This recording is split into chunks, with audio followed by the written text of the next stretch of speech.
Y'all, welcome back to Harmon Homestead. Let's talk about intercropping and all you need to know.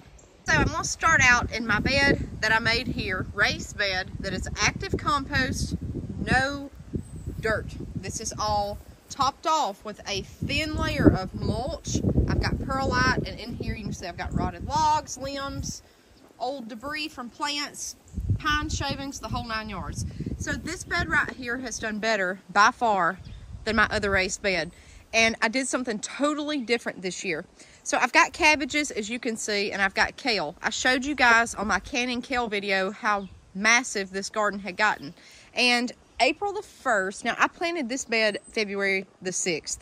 I've got broccoli, English peas, broccoli, cabbage with some kale mixed in that were volunteers, cabbage, kale, and cauliflower. English peas on the very end. So in here, what I did, April the 1st, I planted contender bush beans everywhere. Bush beans and peas put off nitrogen. Cabbages are heavy feeders, so are broccoli. They like nitrogen. So what I'm doing is planting and using my plants as a form of fertilizer. So I've got my rows laid out. It's tight, it's jam-packed. You can barely walk through it, but it's working. The cabbage is shading out some of it at the bottom, but that's okay because the cabbages are going to come up here before long. I've got some that are ready. I've got some that are still just starting. That's my late flat Dutch cabbage. This is going to take a while. This is early Jersey Wakefield. He's coming on. He's making a little head. But I've got all these bush beans. The bush beans have literally fertilized all of this in here. Right here, let's see if you can see. I'm going to zoom in. I have another volunteer kale. My kale just keeps coming up. I don't know why. It's not going to seed. It's just coming up everywhere. Right there, in between the cabbages, I snuck in, while they were still smaller, squash. And I'm going to try to walk through here. This is crookneck squash, if you can see. It's starting to shade that out, so I'm going to thin some of the cabbage leaves. And I'm going to have squash plants already established with these cabbages finishing up. This is all intercropping. And at the same time, these bush beans are throwing nitrogen to everything. It's worked very well.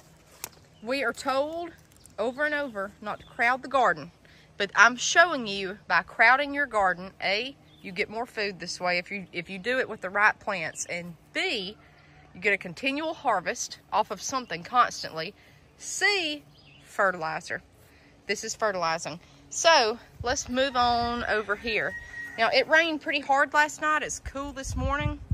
Everything kind of took a beating, and it's just, whew, it's a mess. Right here you can see pine shavings. I put those down because I had slugs everywhere. I've got a cabbage that's getting ready here. I had one that was ready there, so I pulled him up to go in and give more room. Now, when I did this garden, I first talked to you guys about my tomato plants. Look at these plants.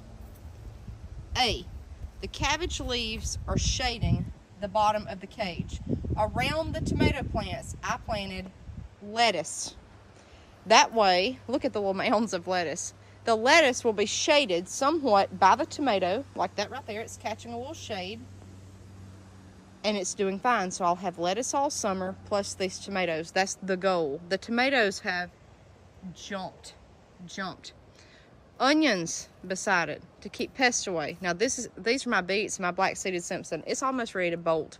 I'm gonna try to thin this out, and it got beat down last night so bad by the rain. It was just flood-like conditions. So this is intercropping. So I thought the lettuce was great. I went over on the back side of my garden here. I've got tall telephone peas, English peas, and I planted lettuce back here.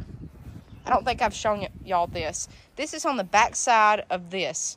I'm going to turn around and plant cucumbers here when I pull these up in a couple of weeks, and the lettuce will be shaded. That's what I want in this Alabama heat. Now on down here, I planted spinach everywhere, again to get shade somewhat right there once the sun starts moving down.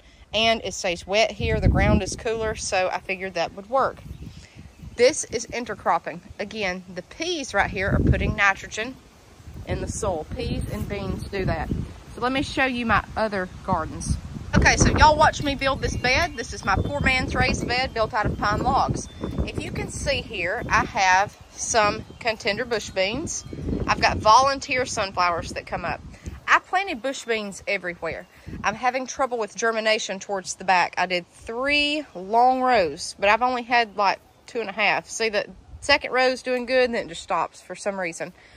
But in the midst of this back row here, that's all supposed to be contender bush beans, you can see one, I've got pumpkins coming up. These are Atlantic giant pumpkins.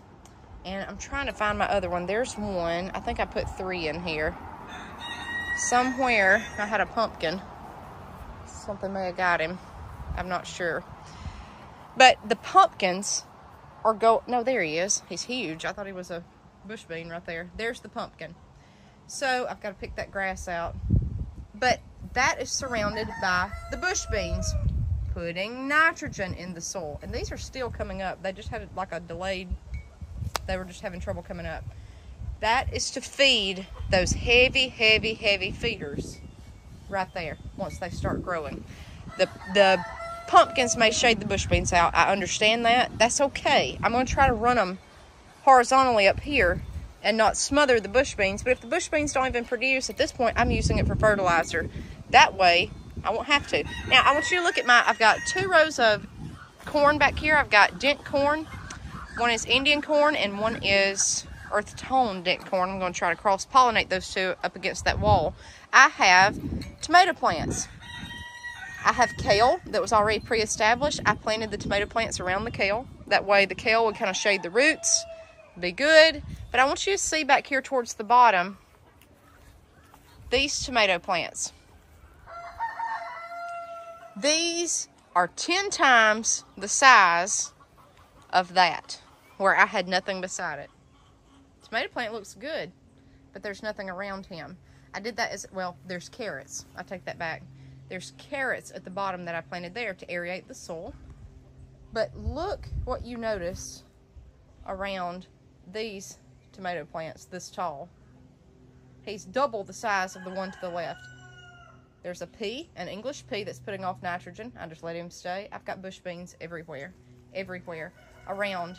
You can't even hardly see that tomato plant. He's way back there. Is putting nitrogen into the soil. So, again, I'm not so gung-ho trying to get the beans off of these plants. I have a volunteer tomato there. I am just wanting the plants to get a boost and see if this would work, and it is. This plant is a Cherokee purple tomato. It was one of the ones I had started inside. He was smaller than the rest. Now he is actually taller than the rest of the tomatoes because of the bush beans. And then when you go down here, with crops like carrots that are not putting off nitrogen, you can see, well, they're kind of small. This one had some carrots, no bush beans. He's small. This one had bush beans, getting a little taller. This one's got bush beans. He's taller. So the whole point of intercropping is to surround the base of the plant and mix it in with things that will be beneficial to it. I think with the pumpkins, this will be great with all these bush beans. I think with the tomato plants from here on out, I'll do one of 2 things, lettuce or either bush beans. It shades the roots. That will keep them cool in the summer when the heat is so bad here. It's putting nitrogen in there. And just FYI, the kale plants that were here have jumped since the bush beans started coming up. Look at that kale plant, and then look over here at that one, where he doesn't have anything beside him except carrots. And then you start looking over here, and they start getting bigger. And now I harvested off these bigger ones the other day when I did my kale video. But see the one that had no nitrogen beside it? And I planted fertilizer up under these. But still, it's something about beans putting that nitrogen into the soil. So this has worked great for us so far. I just want to do a quick video with you guys. I'll let you see my corn back here. It looks super good, super, super, super good. I've got one little gap where it didn't come up. But the rest of it, it looks really good back there. I've got my rows here. And I'm wanting it to cross-pollinate, so there's that. We've got to pick some weeds in here. We've got some of those coming up, but I mean, look at the tomato plants that are beside the bush beans. It's just in the perfect environment. And everything is growing because of that nitrogen. So look into how you can mix stuff like peas or bush beans. I like the bush because they're short and small, and the plant will come on up and be taller. That's why I'm not using pole beans. But over here with this corn, I'm going to plant Cherokee Trail of Tears pole beans along the corn and let it run up to self-fertilize this corn. Look into what you can plant that will throw nitrogen to your plants and increase your harvest. And you're getting 2 harvests at once. You're getting a few bush beans, you're getting the tomatoes, you're getting all this stuff, and it just keeps growing, and it's doing so well, and that's what you want. So that's intercropping. I personally, after seeing these results this year, I thought it was crazy. I didn't know what would happen.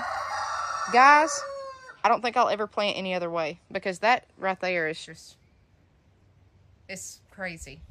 Crazy the way those plants have come on, and they're doing so well with those bush beans. So let us know what your thoughts about intercropping, and we will see you next time on Harmon Homestead.